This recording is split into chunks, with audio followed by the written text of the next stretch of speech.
I want to ask you why it's so difficult for men in power to step away. Well, first, you must have the willpower to do what is right. You were talking about third term. President Obasanjo denied having interest in third term, so let sleeping dogs lie. The essence of any military takeover is to bring sanity, and once this has been done, to hand over.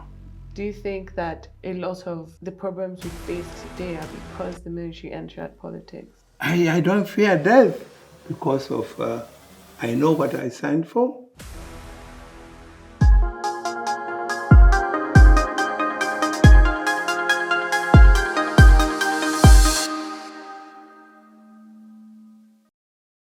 Good afternoon, sir. Good afternoon. Thank you. And hello, everyone. My name is Adesua Giwal-Sage, and this is Untold Stories with Adesua. Today, we are here with General Abdulsalami Abubakar, the former head of state of Nigeria, former president of ECOWAS, and former special envoy to the United Nations. Thank you so much for joining me on my show today, sir. You're most welcome. Thank you.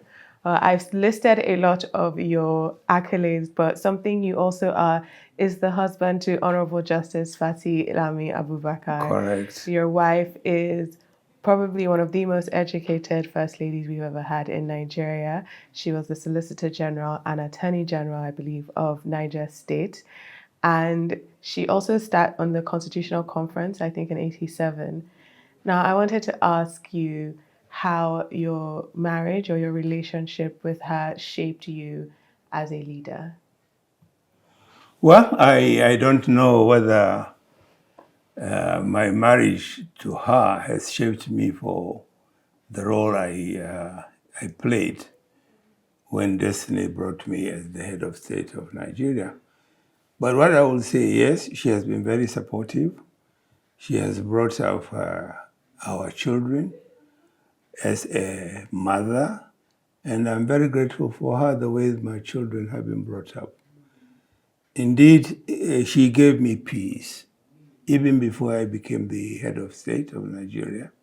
And after our retirement, the same thing goes. She's still looking after me and also looking after the grandchildren.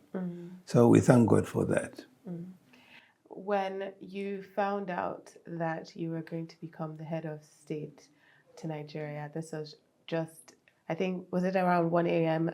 the day after General Sani Abacha died? And there was meetings going on. But before that, you were previously rumored to be about to be retired, and you said you were going to head back to Minna. How did that impact you originally? That 24 hours, the first 24 hours after General Sani Abacha died? Well, indeed, it was a traumatic period and a very testing period when General Sani Abacha sadly passed away. May he rest in peace. I will say it was traumatic and quite challenging. At that period when he passed away, I was de facto number 2 man, so to speak, because his number 2 man, late General Oladipo Dia, may he also rest in peace, had some problems with his boss. He was alleged to be involved in a coup plot, and he was tried and sentenced to imprisonment. So basically, I was acting as now number 2 man. So most of the time, I doubled my job as the Chief of Defense Staff and then as the envoy, so to speak, of President Abacha. So on this fateful day when he passed away, you can imagine the shock and the trauma we went through. But everybody has his time, and I say, may he rest in peace after he passed away. First, the responsibility of announcing his death fell on me to tell the nation. So I summoned the then, through the assistance of the Secretary to the government, late Idris Gidado, may he also rest in peace. I summoned for the leadership of the country, that is the PRC, ruling council, to come so that we can discuss. We were guided by the then Chief Justice of the Federation that we cannot announce the passing away of General Abacha without appointing a leader. So that delayed our announcement of his death. But you know, things like this, when they happen, you can't really put everything on the lead. So definitely there was some speculation. Rumors were rife, whether I should call them rumors or whatever, stories were rife, and people About how he passed. yes, that he passed away. So we went and buried him in Kano, Yes. and came back, and then the ruling council, we sat down and decided, and my colleagues decided to appoint me as the head of state. So that's how I became The head of state. the head of state. And you ushered us into our now 25 years of unbroken democracy that we've recently celebrated. But you described that as traumatic, and I know that you and General Sani Abacha knew each other when you were younger from playing sports, I believe, and also you're from the same batch that joined the military in the same year, I believe. I wonder, because your batch is a very famous batch, I'll say. You were in school with General Ibrahim Babangida. You were also in the same batch that gave us Sani Bello. Now, when you guys were younger, did you imagine, could you see how things would go? Were you surprised by how things would go? Like when some of you passed away or have passed on, do you think back to those days when you were younger, when you were doing training? I saw somewhere that you said General Sani Abacha was short, so you have to help him get through some courses. Do you look back on those times with fond memories, or is it a bit of sadness as well? Well, certainly when you grow older, you remember certain things as when you grow up. Certainly, life is full of memories, both pleasant and unpleasant. As a child, when you are growing up, certainly there is no way you can predict what you are going to become in life. But you have an ambition. And during our time, Nigeria was undergoing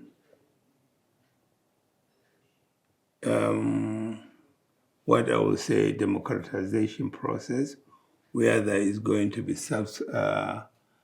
independence and so on and so forth. And at that time,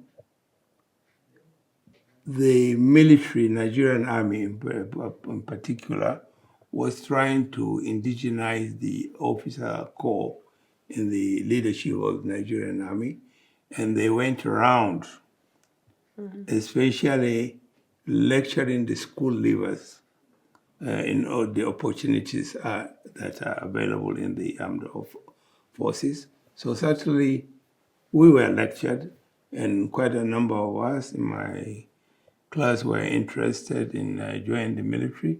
And I can tell you at that time, all we were hoping is maybe you join the military, you rise to the rank of a captain and then bow out. But it happened to be otherwise. Quite a number of us joined the armed forces, and we thank God we rose to the rank of general, and two of us ended up heading the government of Nigeria. So we thank God. In your class, I believe that it was another former head of state, General Yakubu Gowon, he was a captain then when he came to your school. Is that correct? To Right. come and inspire you to join the military. Well, I certainly I must commend you for doing your own research before you come for this meeting. Yes, certainly it was the General Gawan, who was the captain then, came with the Minister of in charge of Army to come and lecture us. And certainly he came with his own team, with smartly dressed soldiers and so on and so forth. And really that enticed some of us to want to join. Yes. The smart dress, the glamour, whatever you want to call it, being a soldier, you know, the uniform, how it has been starched, and, you know, immaculate, clean, you know. He looked powerful and respectful. You know, Yakubu Gawan is a very smart officer. Up to his old age, he is still that Yakubu Gawan, you know, very, very smart. So he really convinced us to join the military. And in that class also is someone whose legacy and yours, particularly here domestically, not internationally, but I'd say domestically, your legacy and General Ibrahim Bagangida's is really tied together. It's said that he moved into your house after his parents passed, I believe, in 1955. Did you grow up in a family with a lot of siblings? Were you particularly close to him growing up? Because I think it's 1 year between you. How has that relationship blossomed over the years? Well, certainly during our younger days, the bond started. We consider, and we are, brothers. Like you rightly said, his parents passed away at tender age. And we became a family, considering the role my father used to do, being a leader in the community. So everybody was his own. But particularly my relationship with General Ibrahim Badamasi Babangida has gone beyond friendship to brotherhood, and which we are together today. We went to school the same day. We have been classmates for 13 years, and we, thanks to Yakubu Gawan, we joined the military together with him.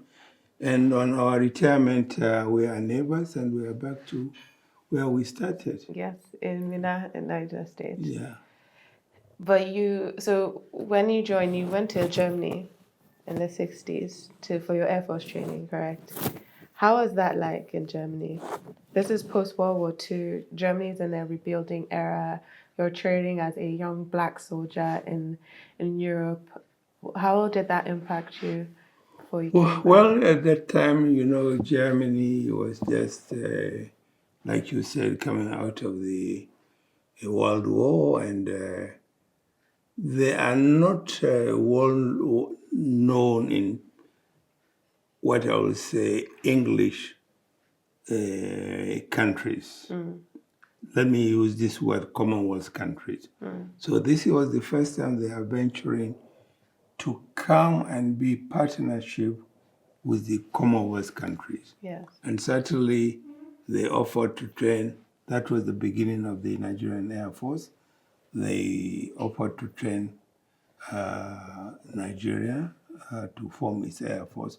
Although before they came, Nigeria was thinking of forming an Air Force, and some of our colleagues were sent to Ethiopia and to Canada for pilot training. So there is an environment of the nucleus of the Air Force. So the Germans came and took over that organization. And some of us who were waiting to go to the then Nigerian Military Training College as Army cadets were transferred to the Air Force. And this is how I ended up first as an Air Force cadet, and we went to Germany. Indeed, going to Germany was quite an experience. Even the Germans, these were the first, in quotes, group of Africans they are dealing with. And I tell you a story because during winter in Germany, they were treating us with heat. so that we do not become white. Wait. They did not have that experience. They treated you with what? You know, heat rays, you know, where you enter so that the winter does not change our color. This was the knowledge and experience of Germany at that time. But gradually they knew better and things became normal. How was the food?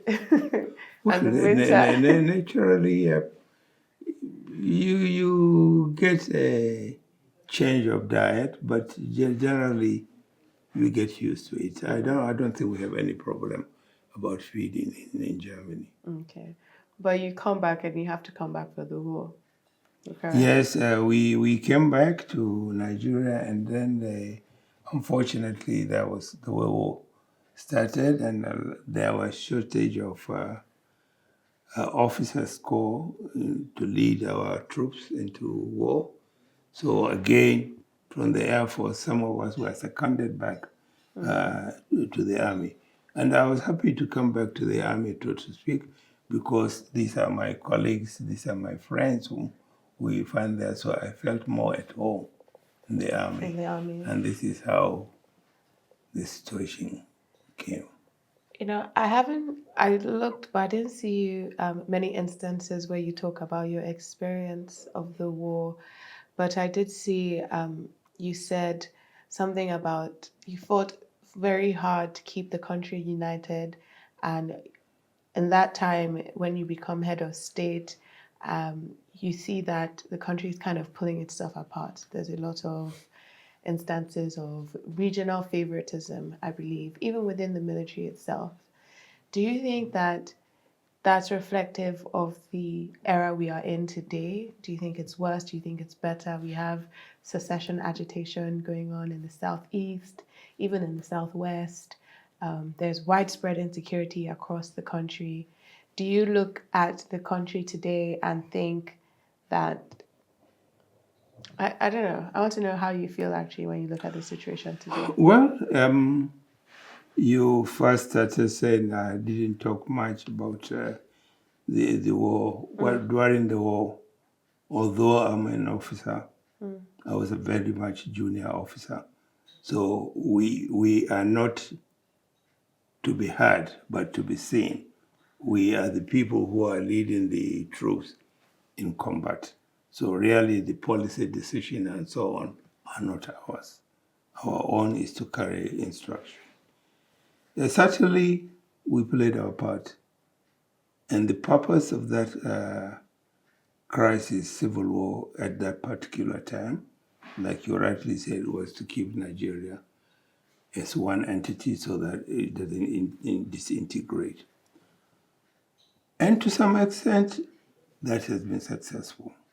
The war came to an end, and the Biafrans come back to the fold to Nigeria. And certainly, from 1967 to 1998, so to speak, Nigeria has become one. Nobody is thinking of this running away from the country. Whether you are Yoruba, you are Hausa, you are Igbo, whatever you are, we are all united, and we are looking at one Nigeria. Now, the armed forces.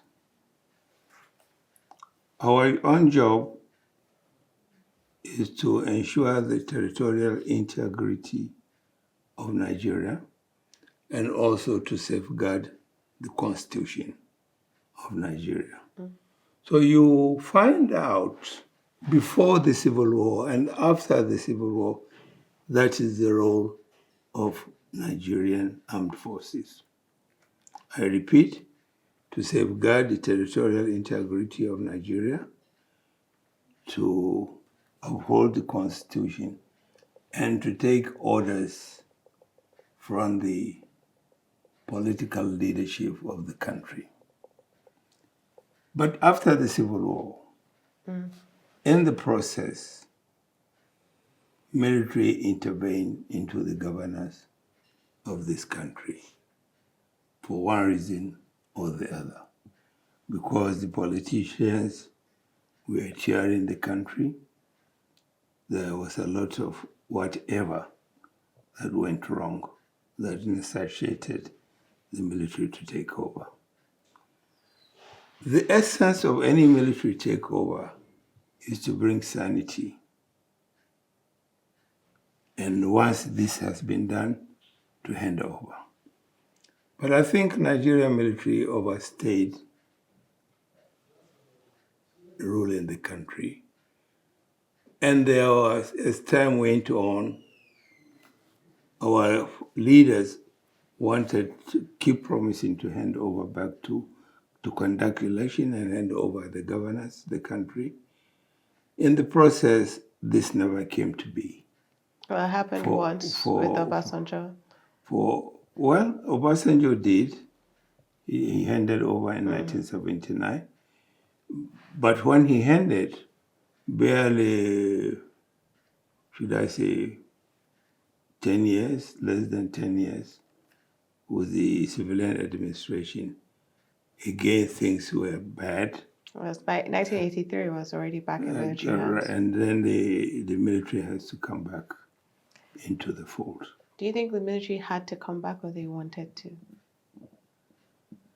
That's a good, no military wants to take over. Something must go wrong. And they must have the encouragement of the political class before any takeover.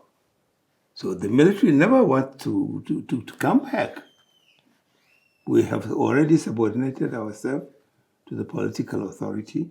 But then I told you, we have to, our job is to uphold the integrity of the Constitution and to make sure that justice is done. Now, the military came in 1983 with a promise to hand over, but it never came to be. One thing or the other comes, and then the politicians have started agitating for the return of democracy. And by and large, this eroded into the military. And the military found itself in a very terrible position. They became the victim of circumstances. Victim of circumstances in the sense that during military regime, a lot of professional military courses were put on hold. Military exercises that is supposed to improve on our proficiency were not held as much as it should have been done. So during the struggle to bring the democracy back on course, the military found itself again as victim of circumstances. And by and large, the military officers corps joined the forum. In the sense that instead of talking for Nigeria, the military started talking for its region, for its state. And this is very serious affair if this starts eroding itself into the military.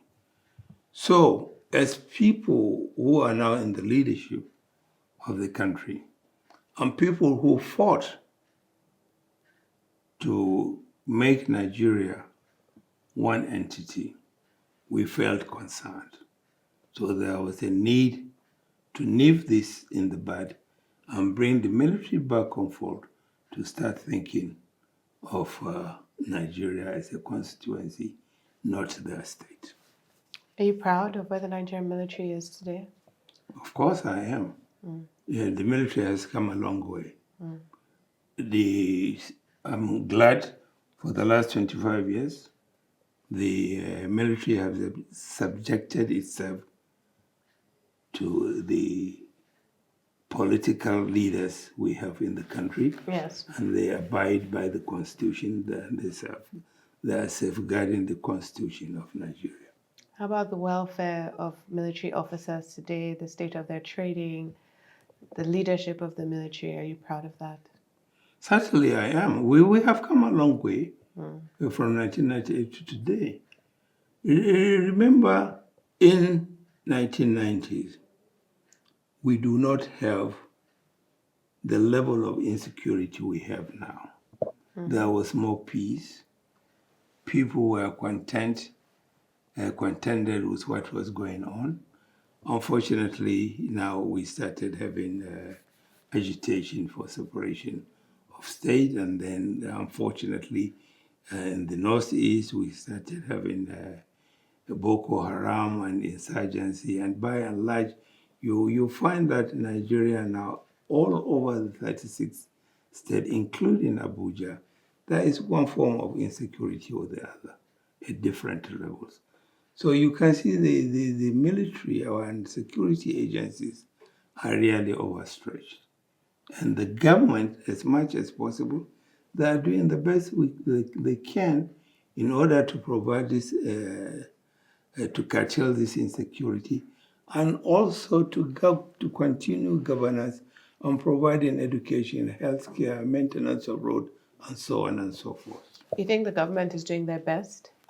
Certainly, the government with its resources and commitments, certainly, what else can they do?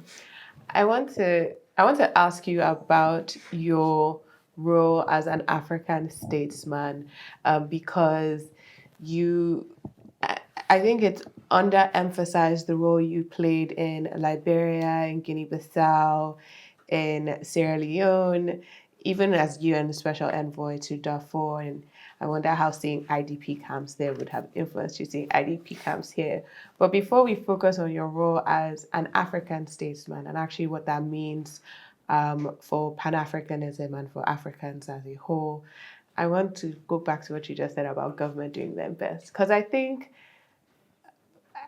you're being slightly political, because there have been times where you didn't think a government was doing their best. And one of those times that it's alleged that you did not think the government was doing their best was Obasanjo's first term. And it's been alleged that you were part of a group, Malam Nasiru El-Rufai wrote in his book that you were part of a group that was meeting with the vice president at that time, Atiku Abubakar, because you were not happy about Obasanjo's performance in the first term. You felt that he meant well, but he had not done well. Is that an accurate representation of how you felt at that time? Well, first and foremost, there is no government that comes into place without thinking of what to do for the people.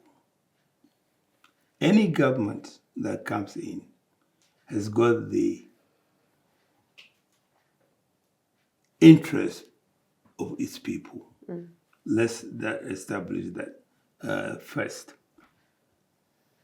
In the performance, in deliverance of that will, of course, there are certain things that affect the performance of an individual.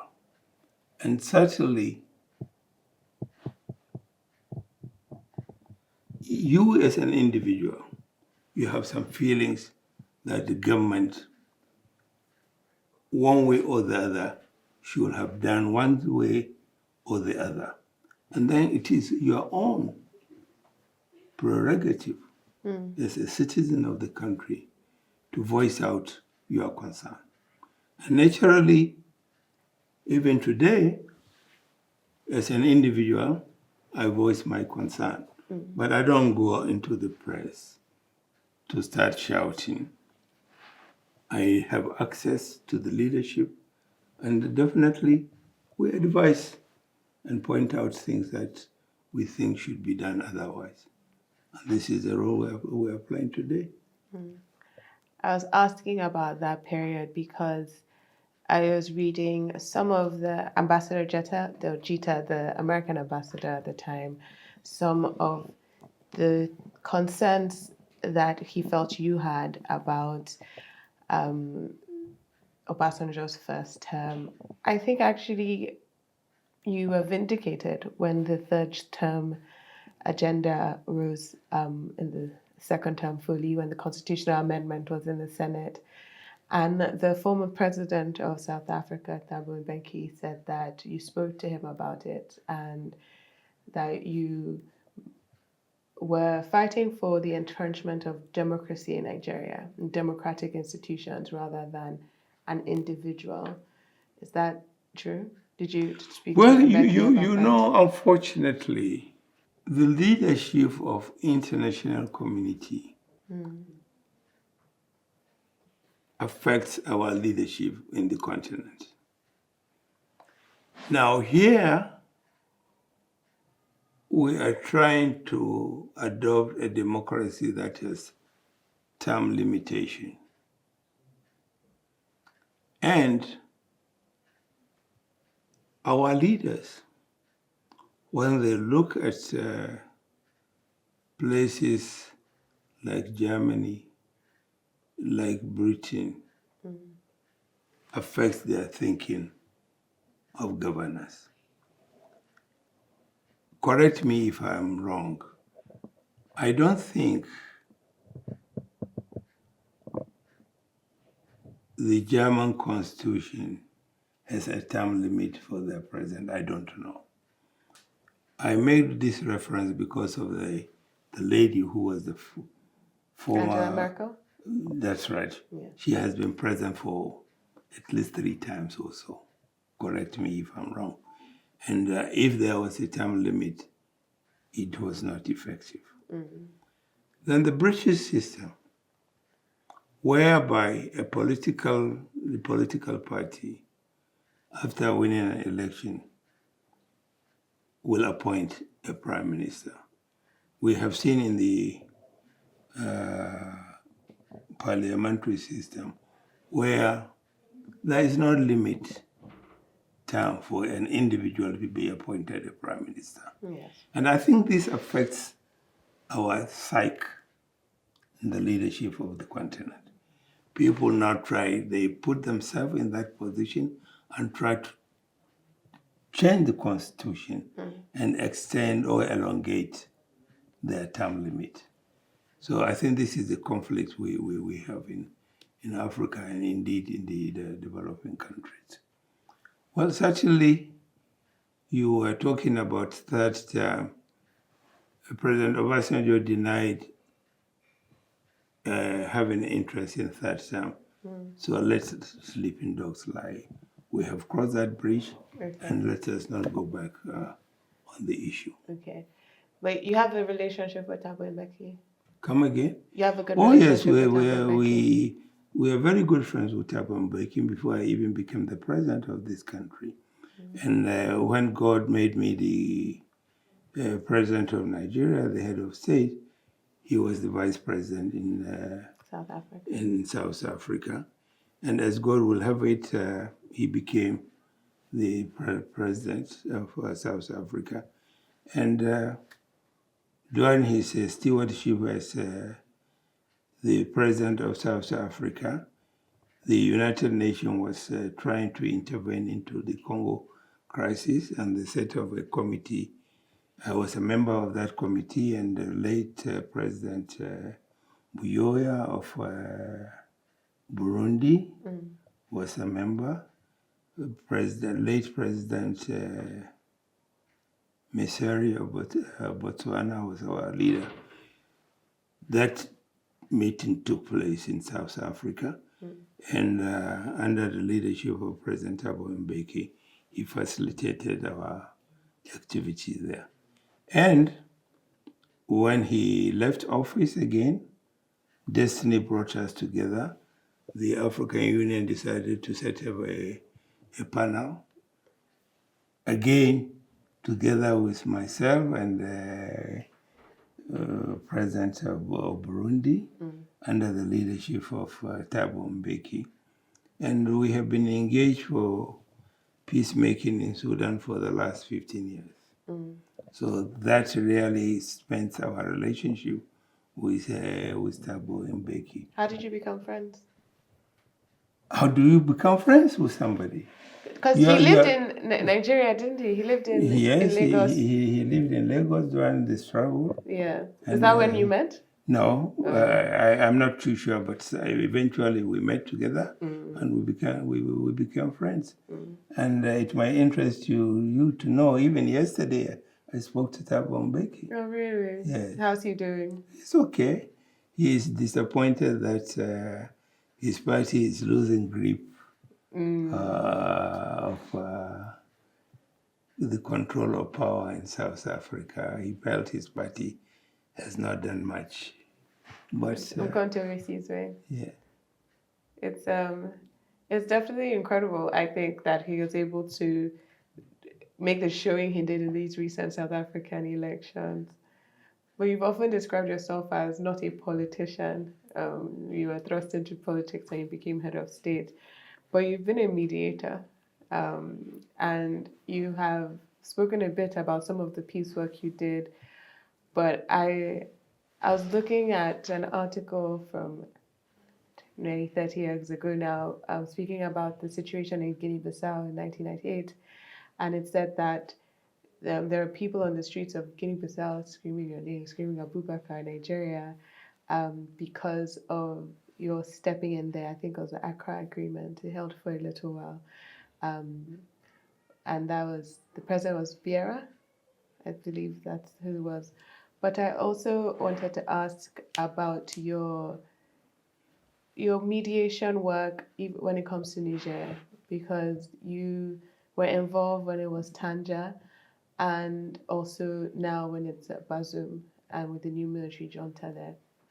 There's been a lot of talk about the implications for Nigeria, about the spread of military juntas or military coups in the West African region.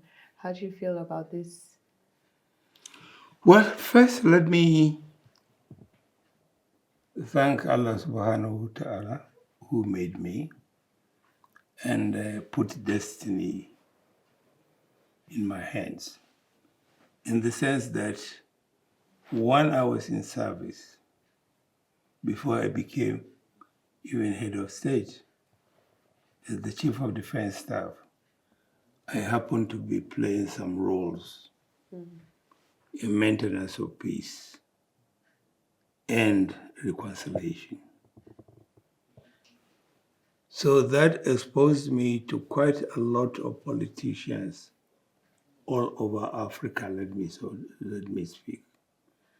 And during my service years, with international communities, we have conducted international exercises across the breadth of Africa and West Africa. And during these exercises, this exposes us to other colleagues in the military, in the sub-region, and in Africa. Not only it exposes us to our colleagues, it also exposes us to the political leadership of these countries. And thereby, you create a relationship which we maintain up to today. So, during the crisis of Guinea-Bissau, I happened to be very close to the chief of army staff in Guinea-Bissau, who unfortunately is not educated in Western education, so to speak. But he's a very learned Islamically and so on. And we became friends. So he listens to me. And when destiny brought me as the head of state, I summoned them here to Nigeria.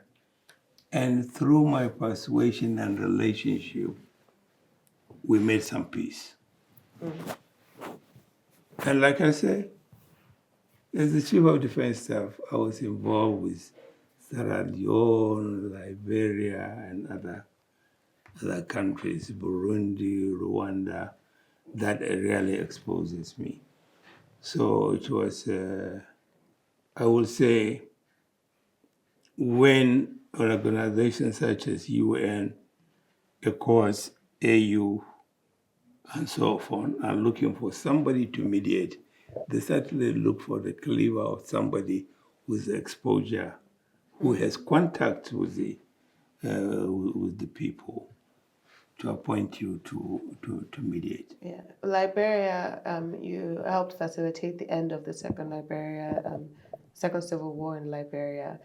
Was the agreement signed here in Abuja? No, it was signed in Accra. In Accra, sorry. Yes. Okay. So which one was signed in Abuja? That was Guinea-Bissau?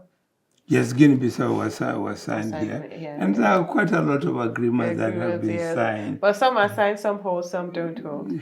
Well, some go back and fight for power. But I want to ask you now a bit about power, because I saw a comment you made where you told I don't think Tell magazine doesn't exist anymore, but you told a Tell magazine journalist that he had a countdown to how many weeks you had left in office. This is when you were head of state, and you said you enjoyed seeing it because you didn't want to be head of state or in power for too long. You were very certain that military needed to hand over to a democratic president. But I found that to be rare. Even in the leadership of Nigeria, I think, except for yourself, I would say maybe another person who has demonstrated that is former President Goodluck Jonathan. The willingness to step away from power very easily. I want to ask you why it's so difficult for men in power to step away. Well, first you must have the willpower to do what is right. Of course, when you are the president of any country, you have tremendous power with you. And to think of leaving that power, you have to have the willpower to resist that. But it is easy if you consider the country first. You know, before you come to that place, there were some rules and regulations. Somebody was there before you, but because of the Constitution was respected, so you also must respect that Constitution that brought you there. If there was not that Constitution, you wouldn't be there in the first place. So when you must know right from the day one, when you come to power, there is a time limit. And you must prepare yourself to that time limit. Whether it's a second term or the first time, you must be ready to relinquish power when your time has come. And so you were ready to relinquish because you had the willpower to do so from the beginning. But the power itself, Well, absolute power corrupts. Let me help you there. Yes. Yes. And like I said, I repeat again, we, as a president of a country, you have tremendous power. The buck stops with you because people elected you there, or by the force of gun, you force yourself on people. So definitely, you are what's a command, and it must be respected. So as people, you expect people to respect your command and authority. You must also be able to put yourself to respect the Constitution that brought you there. But sometimes, like you've said, it's not a constitution that's bringing you. It could be a coup. And you were in the military during this, I would say, coup era. It was like one after the other, seemed to be changeovers. And it was also a bloody era. But you were not a politician at that point in time, at least it's been reported that you basically stayed out of a lot of the machinations of the coups. I want to ask if you ever feared for your life or those of your families during that period. In what sense, when you say you fear for my family? Did you fear I'm a for your soldier. life? I have dedicated my life to serve Yes. this country. So what fear are you talking about? So you're prepared to die for Nigeria? I knew what I was signing for. I sacrificed my life for the country. And certainly, I don't fear death because of I know what I signed for, to defend the country, the Constitution, and its people. So whether there is a coup or not doesn't change what I've signed for. I actually spoke to Major Hamza Al Mustafa in a previous interview, and he said a soldier that fears death was never a soldier. Do you agree with that? Certainly. Because you know you have signed and you're in the process of performing your duty as a soldier, you can be killed. But like one general said, and the American general, I'm trying to remember his name, no bastard dies for his country, but by making others die for their country. So it's up to you to make sure that you don't get killed in the process of defending your country. I find it so it's a very hard concept for me to marry, the especially now that you're focused on peace, but you grew up a soldier. So why have you dedicated your later years to peace?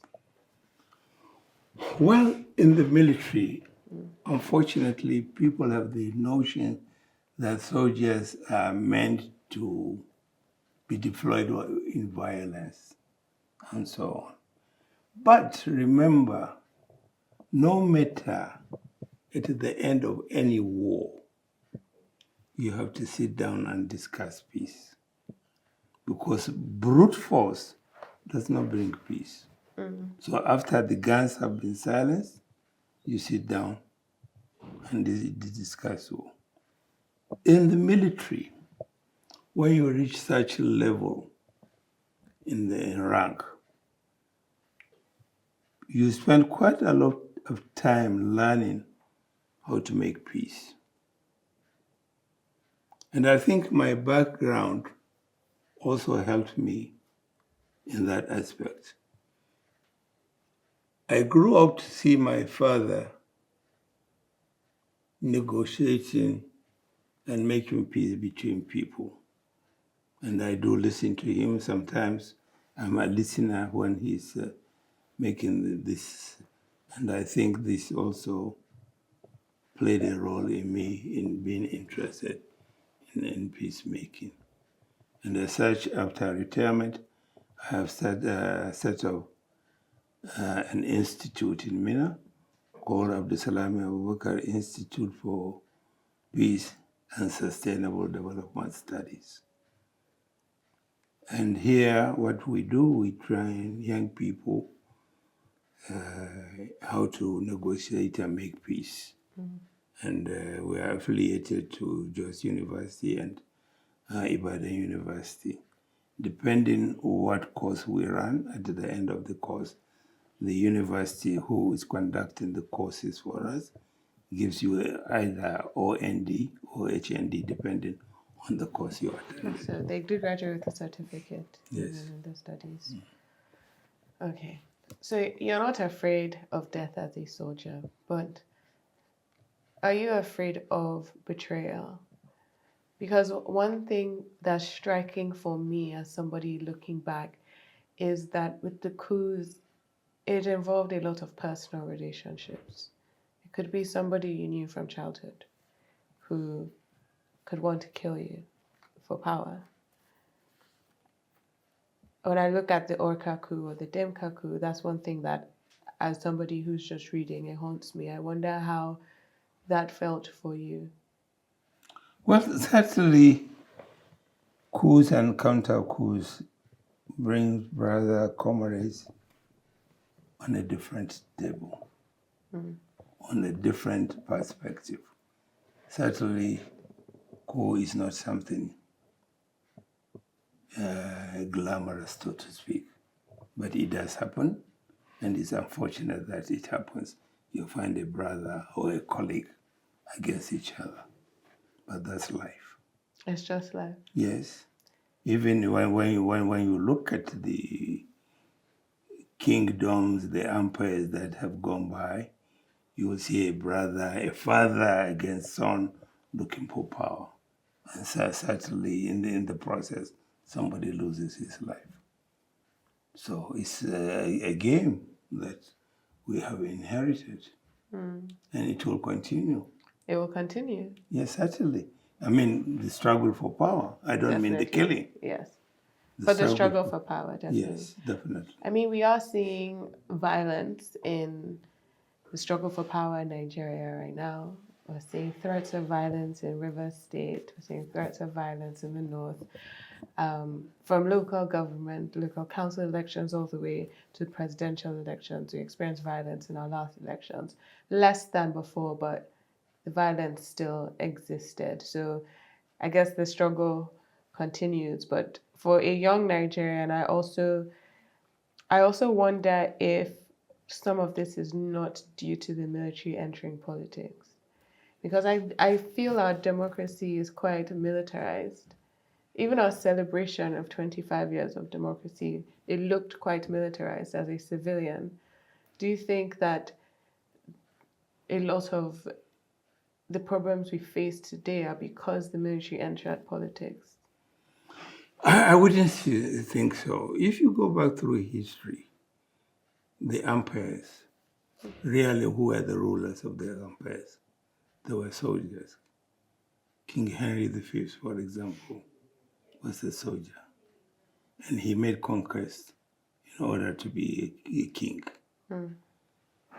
If you look at the Roman Empire, the emperors of those days, they used military power to gain power. To gain power. So I don't think the emergence of military in the politics of a nation is dangerous. You don't think it's dangerous? No, I don't think so. As long as the military knows its limit, its job is to safeguard the Constitution and safeguard the territorial integrity of a nation. If they abide by that, I can't see the problems there.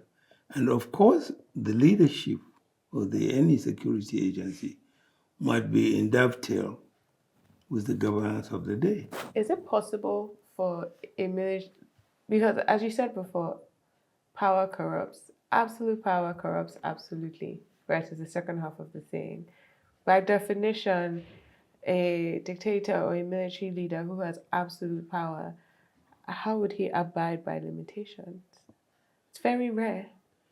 Well, there is a limit and an end to even the one who has absolute power has some people he respects and he listens to their advice.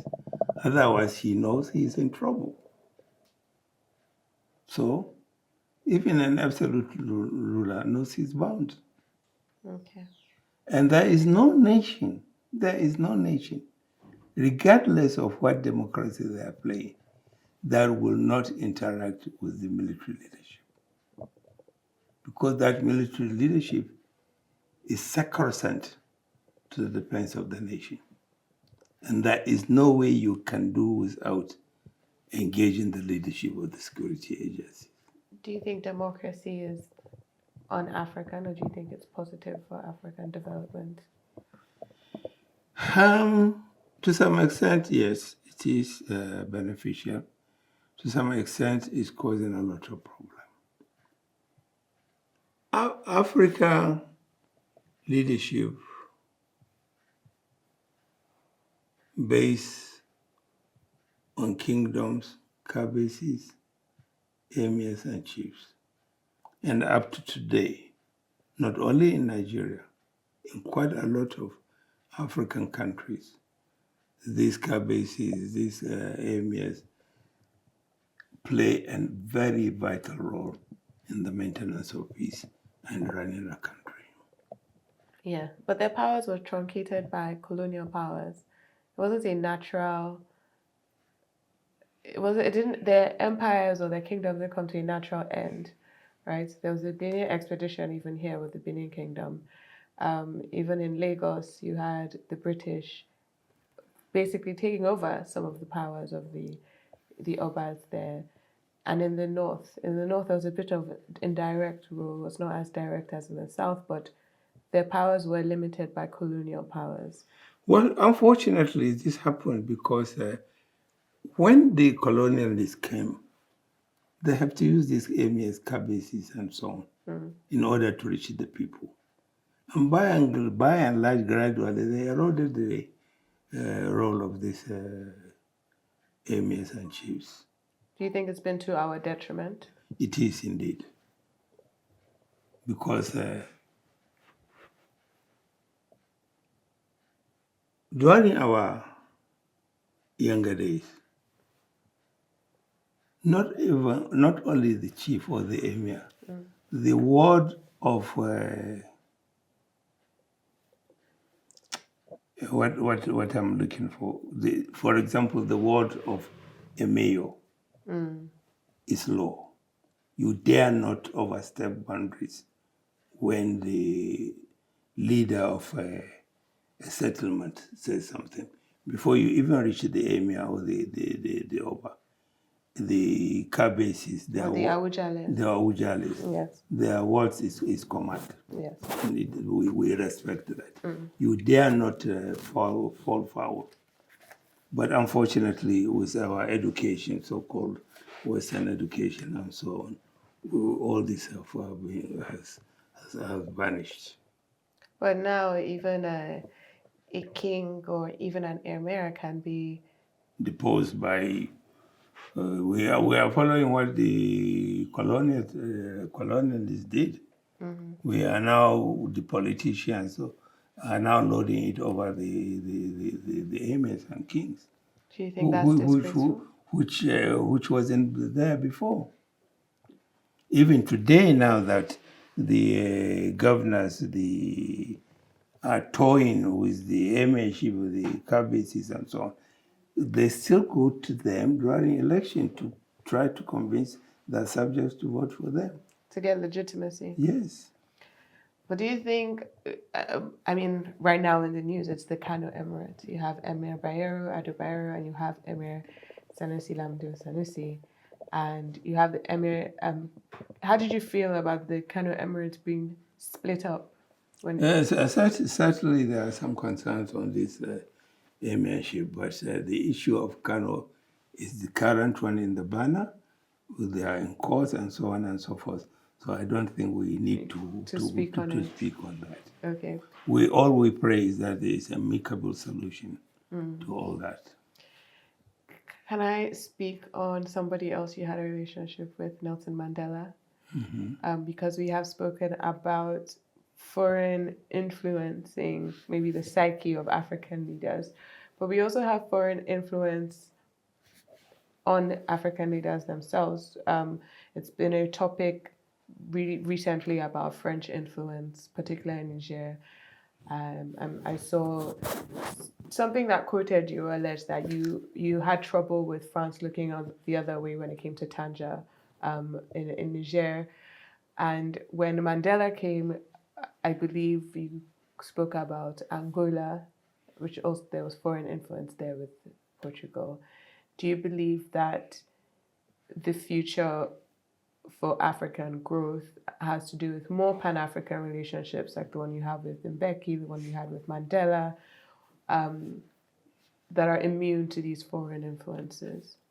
Or do you think that some of these foreign influences are positive influences from the West? Well, for whatever the influences, they have their pluses and they have their minuses. But I want to believe